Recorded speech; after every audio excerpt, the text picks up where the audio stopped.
Welcome to the Relaunch Your Career podcast. I'm your host, Leah Lambert, career and interview coach and founder of Relaunch Me, where we help you find the work that you were meant to do.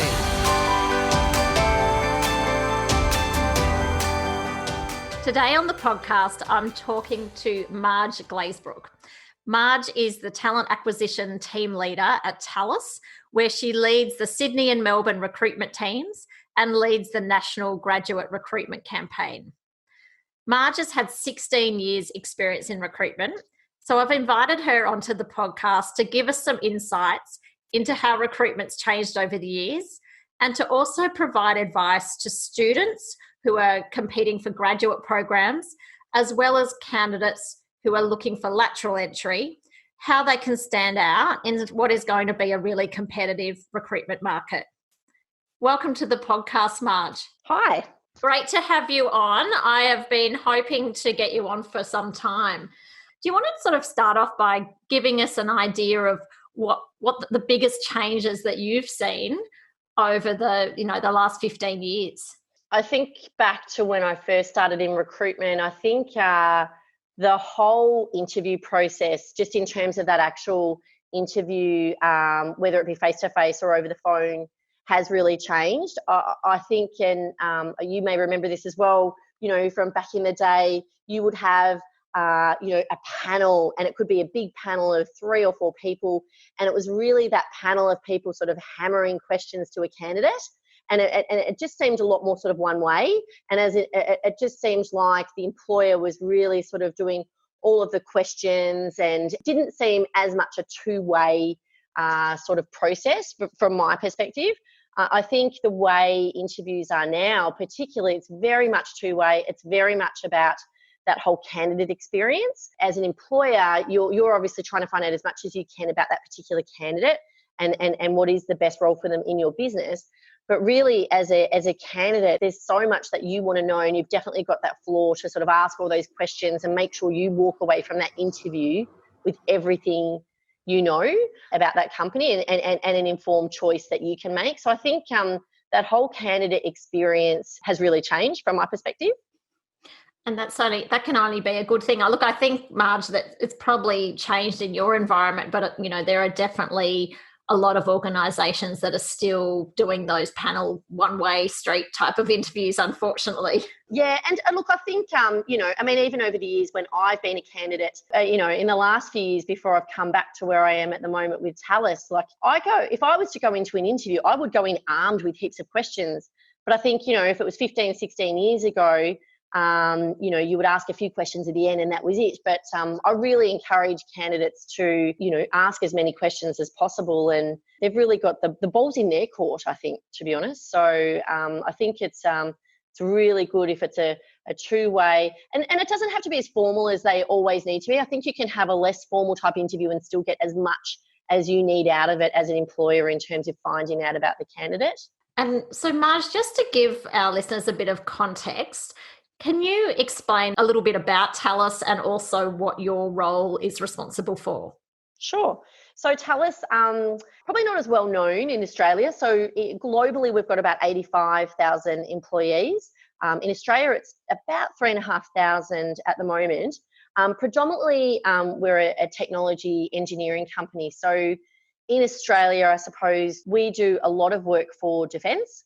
So, for example, in Bendigo, we design and manufacture defence vehicles, predominantly for the Australian Defence Force, but also we sell them to customers overseas as well. We are involved in cybersecurity, in rail, transport, air traffic management. So really diverse, technical, really interesting fields of engineering that we're involved in, which is really great. And my role, so I'm the talent acquisition team leader. So I've got a team of recruiters in Melbourne and also in Sydney that work with me. We support a number of our business units in Australia. So we look after all of the recruitment, so whether it be sort of temporary recruitment or permanent recruitment. And I also head up our early careers, our graduate recruitment for Australia. So that keeps me very busy. And makes for a very interesting job. It's actually my second time back at Thales, so I'm one of those people that has left. I left quite a few years ago and then decided to come back, which was very exciting. And that can only be a good thing from a reputation of your organisation, that you've actually left and come back, which is quite an unusual thing for people to do. Yes, definitely. And I am, it's quite interesting. Since I've been back, I've become one of those people that will also look at, whether we've got other previous employees that want to come back, because I think it's a really great thing. I think it's a great thing when people do move on and they can learn other skills and develop elsewhere, and then potentially come back if they're interested again in the future, which is advantageous. So like all businesses, I would expect that your recruitment processes have changed significantly since COVID occurred or COVID started. Can you give us some insights into how things have changed for your recruitment team?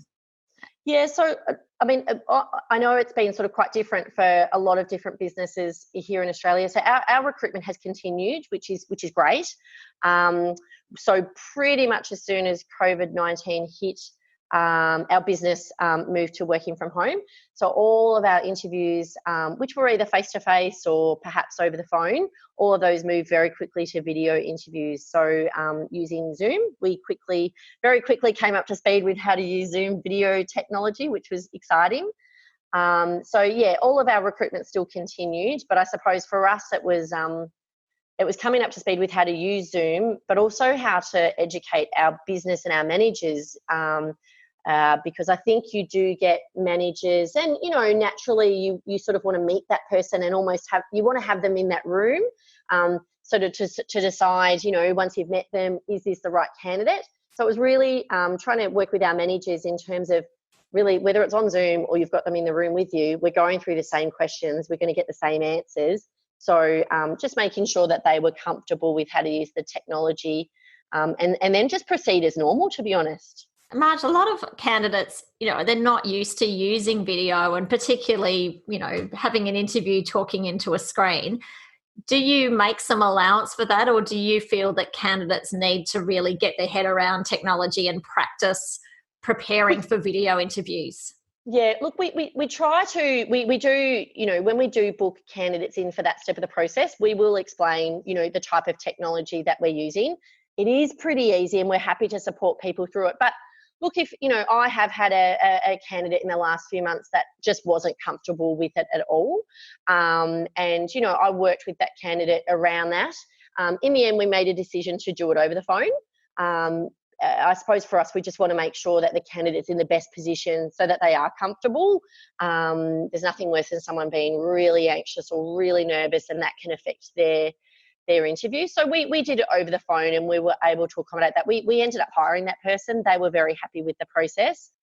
We still got the same information out of them. I think, video interviewing is advantageous because you can see the person, you can see how they interact and connect with them. That eye contact is quite exciting and quite important, but not everybody is going to be comfortable with that. And I think the other thing we are mindful of is, depending on perhaps where the person's based, or sort of what where they're based in Australia, what internet technology, what internet sort of quality internet they have there, or perhaps even if they have a device to do video interviewing. So that's something that we're careful that we check, because we can't just assume that everybody has the capability or technology to do it, if that makes sense.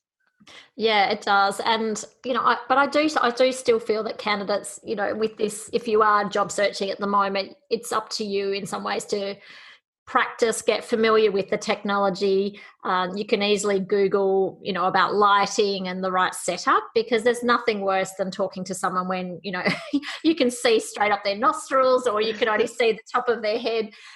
So, I do encourage people, the clients that we work with, to do a bit of research and, play around with the setup. So it's, it's a good experience for both parties.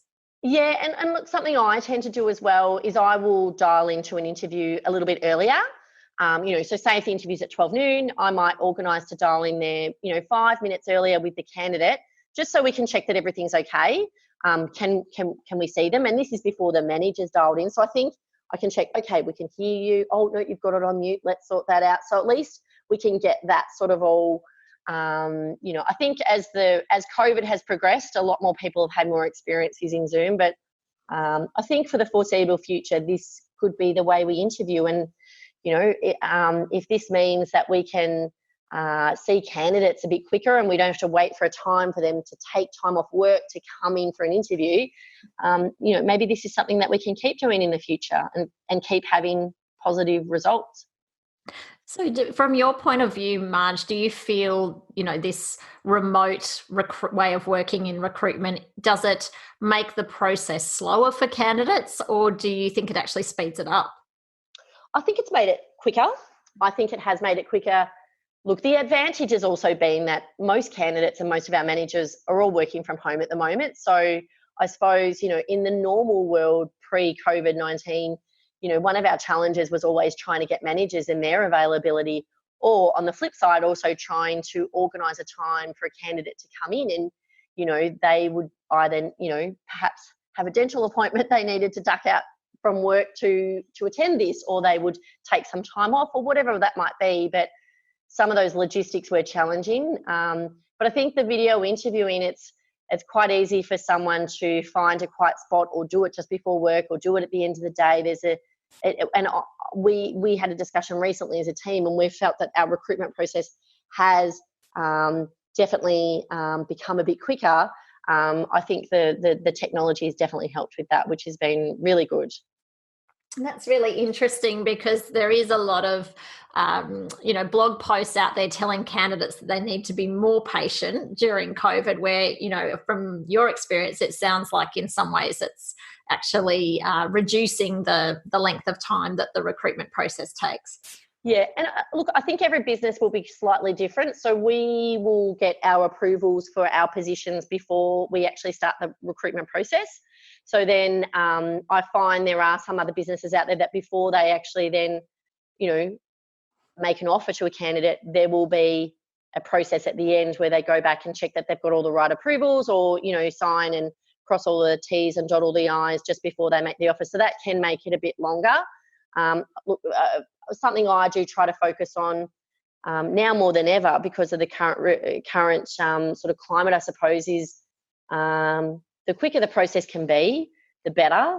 And the quicker you can update candidates whether they are successful or not, and not keep people waiting too long.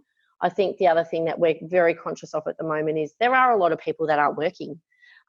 So people will be very active in looking for jobs.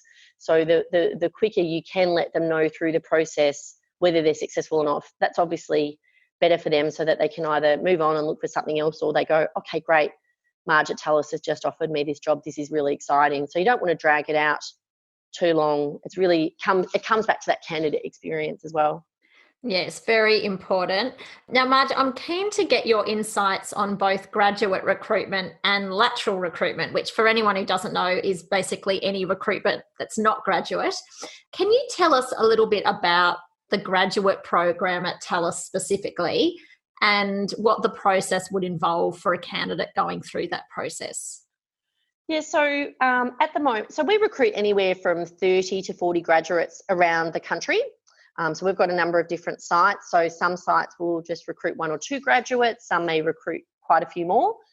We did a couple of years ago recruit 60 graduates in 1 year, which was very exciting. So it just depends on the needs of our business. Our graduate program is for 2 years. The really exciting thing that I do tell people when I'm talking to students at universities is that all of our graduates are actually offered permanent positions, which is really exciting. So they come on board, do the 2 years as a grad, learn different parts of the business, go through a lot of mentoring, a lot of training, and then they move into, they still have continued work after that, moving into other roles after the grad program finishes, which is really exciting. Some graduate programs out there will just be for that actual period of the grad development, but we offer permanent roles, which I think is really exciting in terms of a career for candidates. And do the graduates over that 2 years, do they rotate around different areas of the organisation? Some do, some don't. So we don't specifically sort of say that we offer structured rotations, and I know a lot of other businesses do, and some candidates will specifically look for that, which I completely understand. Because of the nature of our projects, and we do a lot of work in defence, we can't necessarily offer, 6 months here in your first month, in your first year, then another 6 months in a different area. It just takes so long. Well, not so long. It takes time to sort of get up to speed on a particular part of the business, on a particular project. If you sort of got to 6 months, you may not have made as big an impact as you would like. So generally, a lot of our graduates, when they come in, they may be on the same program for 12 months or 18 months. We do have some that may move around, but what we can do is, we do have some flexibility. So we've had some graduates in the past that have come into a particular graduate role. Then they've come and spoken to us within, 6 or 9 months and said, I'm not sure I'm loving this. And then we found them something else and we said, all right, what do you think you want to do? And then we'll go see what else we can find. And then they've moved into other roles, which they've really loved. I do think rotations are great. And I know a lot of other companies do offer them in terms of they will give students or candidates that sort of variety. And I think you can sort of walk out of a graduate program perhaps knowing where your strengths and weaknesses may lie a bit more, but also where your passions perhaps lie a bit more. So while we don't offer the really structured rotations through our grad program, we've got the flexibility to help our grads, sort of move into certain areas depending on what they want to do, which is good. And Marj, can you explain, what are the benefits for a younger person to or a student to get accepted on a specific graduate program as opposed to just securing an entry-level role in a company? Yeah, I think in a grad program, you do have the opportunity to get quite structured mentoring and coaching, and often there's really structured learning, particularly in the first year, to help grads transition from university to generally their first sort of career job. So it is a big change going from that uni life to working, whether it be in an office or perhaps at a manufacturing facility or wherever that grad role may be. But I think all the different grad programs I've seen, there's a lot of support to help that transition.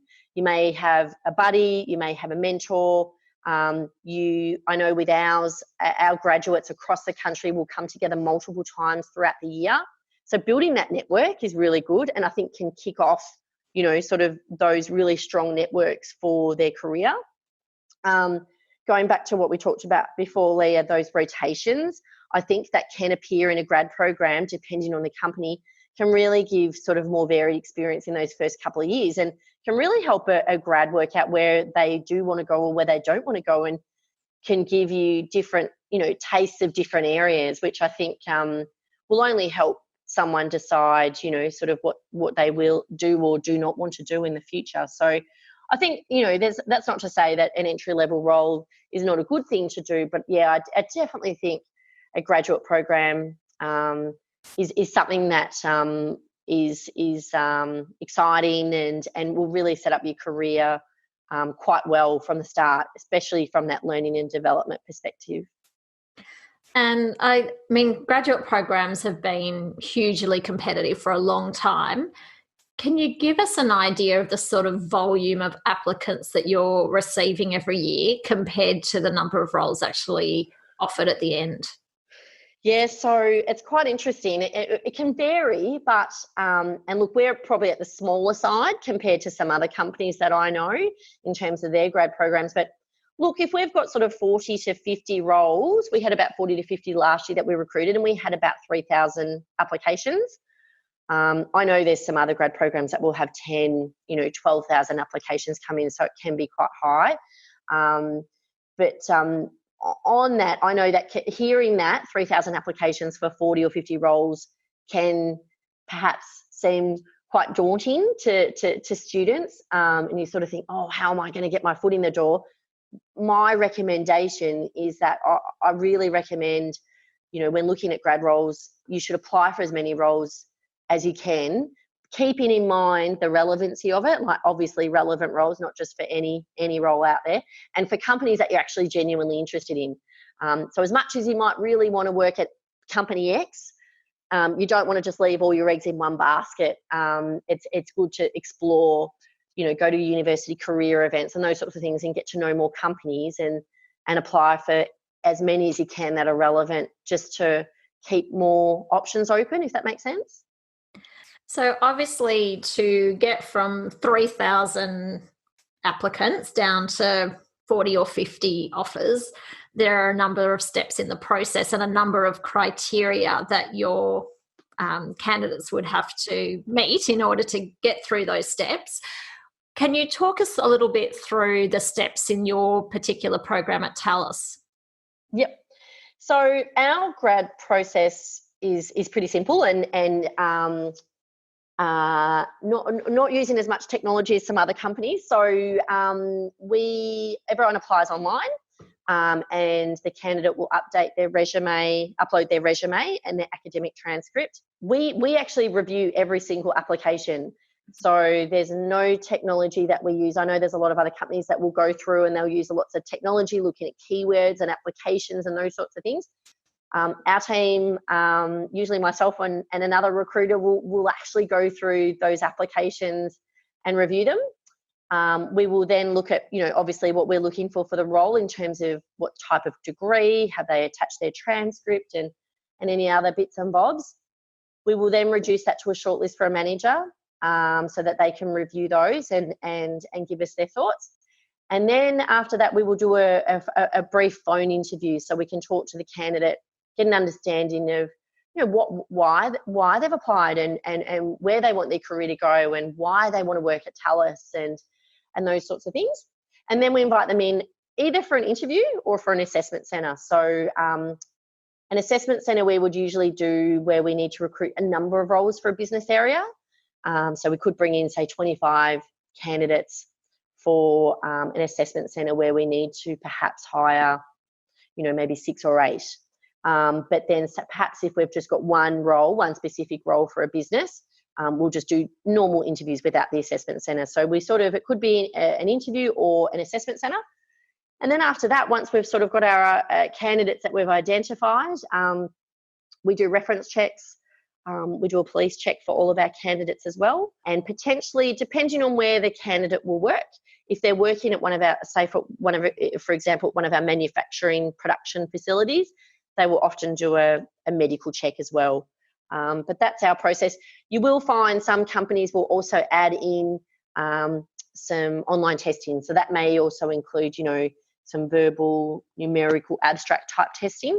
And that's something that we're looking at implementing in the future, and perhaps even some psychometric sort of profiling, just so we can see people's how they like to work and those sorts of things. So that's our process. So Marj, often, good academics, I assume, there needs to be a certain level of academic achievement in order to get through that process. But what are some of the other key attributes that you're looking for in terms of more soft skills that would sit around the academics? Yeah, so that's quite interesting because so we do generally look for a minimum credit average. I would say years ago when I first started in graduate recruitment, you were always looking for people that had high distinctions across the board. But I think things have changed. I suppose, what we look for now is, yes, we want to see some good marks, so that minimum sort of credit average. I suppose we're also looking, it's important for us to find candidates with a balance in their life. So we're looking for some good marks on their transcript, but also that they've perhaps been involved in some university activities, or they've worked part-time or casual whilst they've been at uni. And this will show that they can multitask, they can balance work and study. I also love to see when candidates, they're doing something on the side, which is related, related to their university, but it's their passion. So for example, they might be studying software engineering, but they're also doing some coding on the side, or they're doing some freelance web design or something like that. So it's sort of all connected. Or I know I've hired some students in the past that while they were studying at uni in their final year, they were also working as a tutor, and they were tutoring first year students in the same area that they were obviously going to complete their degree in. So that was really quite interesting. So I think what we look for is sort of the teamwork, the leadership potential, how people sort of can communicate, how they can engage with people, that ability to multitask. And I think one of the other things we've talked about as a business is the ability to deal with ambiguity. So, you don't always get every little piece of information that you need to complete some work. So I suppose we're looking for people that are pretty proactive, and if they don't have anything, if they don't have all the information that they need, have a bit of nous to sort of think about, okay, what am I going to do? Who do you think I can go and talk to? So that sort of ability to sort of not just sit there and go, well, I'll just wait until that information comes to me. Someone that can get up and go and have a chat to some people, perhaps that they've never even spoken to before, but to ask the questions and to get cracking on whatever they need to do. That's really helpful, Marj. Just in terms of lateral recruitment, I just want to move on and get some, insights into how lateral recruitment has changed, particularly since COVID. Have you seen a big change in the numbers of applicants applying for roles in the last couple of months? I think initially when COVID-19 sort of hit, definitely saw a drop in terms of applications. And definitely, I suppose, a little bit of hesitation around changing jobs. I definitely spoke to some candidates and even friends of mine that were looking for work, and a lot of friends of mine that were looking for work at the time sort of pulled back and decided I'm going to stay put and see where things go, because there was, quite a bit of uncertainty. But in saying that, I have to say, I would say in the last sort of 4 weeks, maybe 4 to 6 weeks, definitely seen an improvement in terms of those numbers.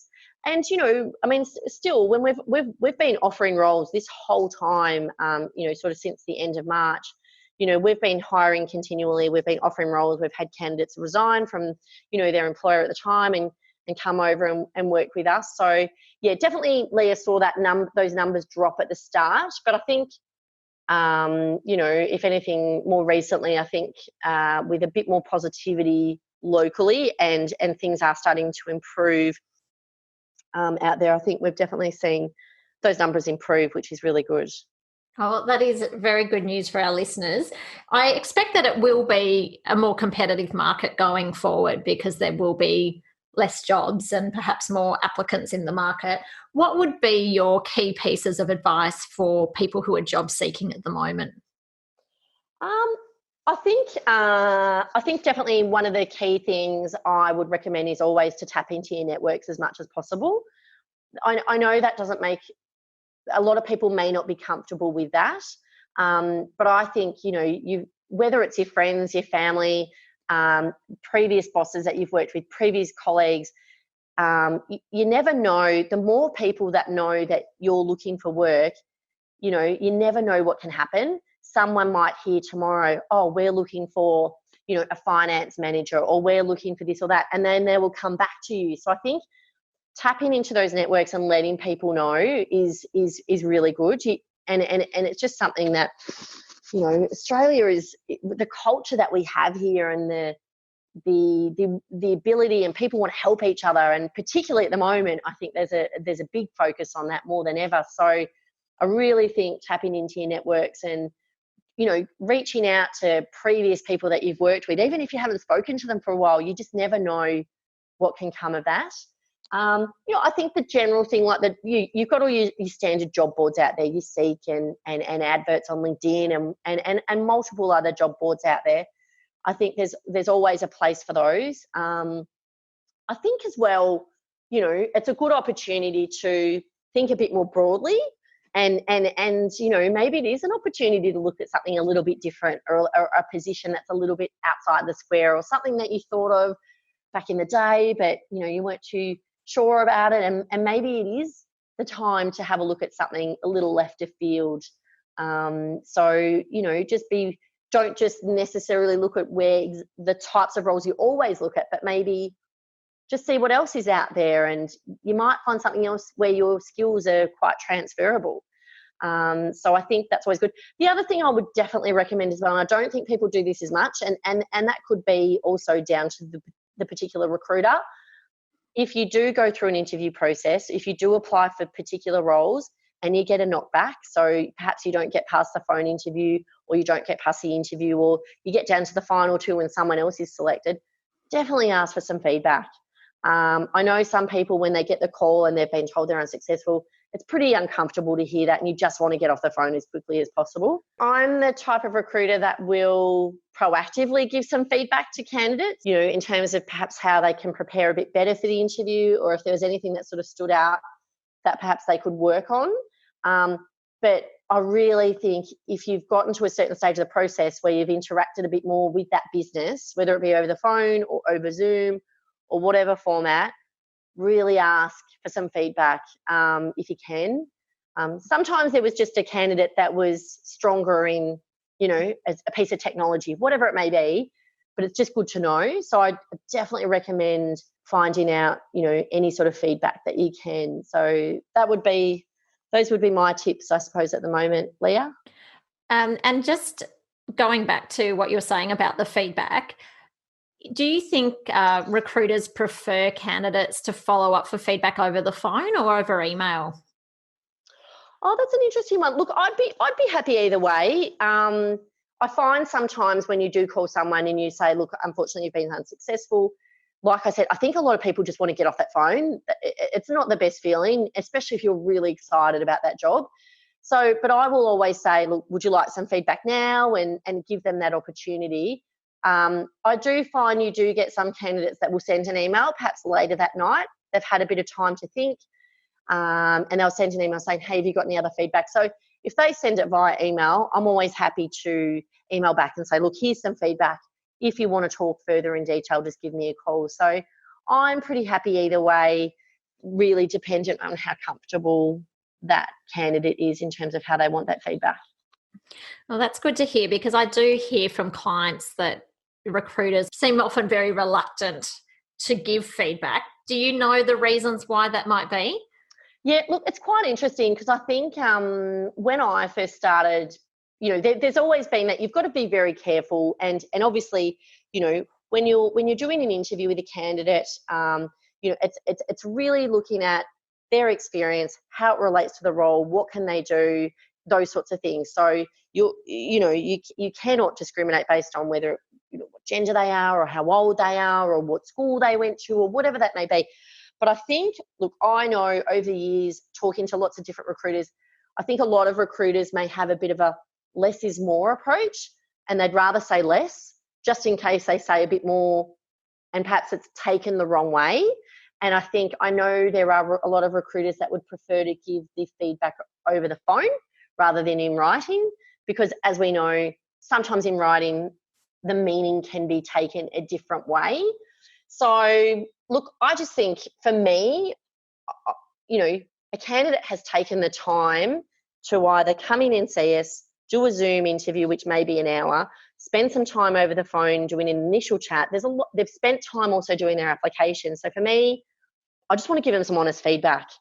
And, they may have struggled through certain questions, or, sometimes you can really tell in an interview where they're so nervous that they haven't been able to listen to the question properly, and they've gone down a rabbit hole with their questions.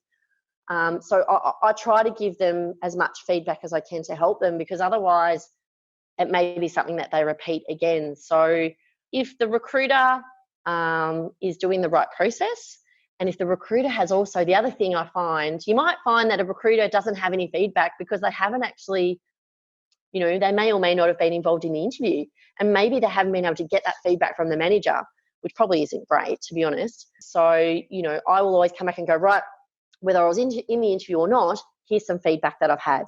Here's something to help you for next time. So hopefully that answers your question. No, it definitely does. What other advice, from an internal talent acquisition perspective, what other advice would you give candidates in order to help them stand out from the competition in a good way? Yeah, I think be on time. So whether it is on Zoom or, if it is a face-to-face interview, if we resume to those in the future, being on time is a really good thing. Smile. So even on Zoom, face-to-face, even if you're on a phone interview, you can really tell when someone is smiling, and you can hear it. Ask if you're not sure, and particularly if you are doing a video interview, if sometimes there might be a couple of people on there, and we all know what it's like. I've done Zoom meetings, with my family over Easter, and everybody's trying to jump in with, information. And if you've missed the question, if someone's spoken over someone, or if you can hear a lawnmower in the back somewhere, if you're not sure, just ask. Because if you just assume, you might completely go down the wrong path.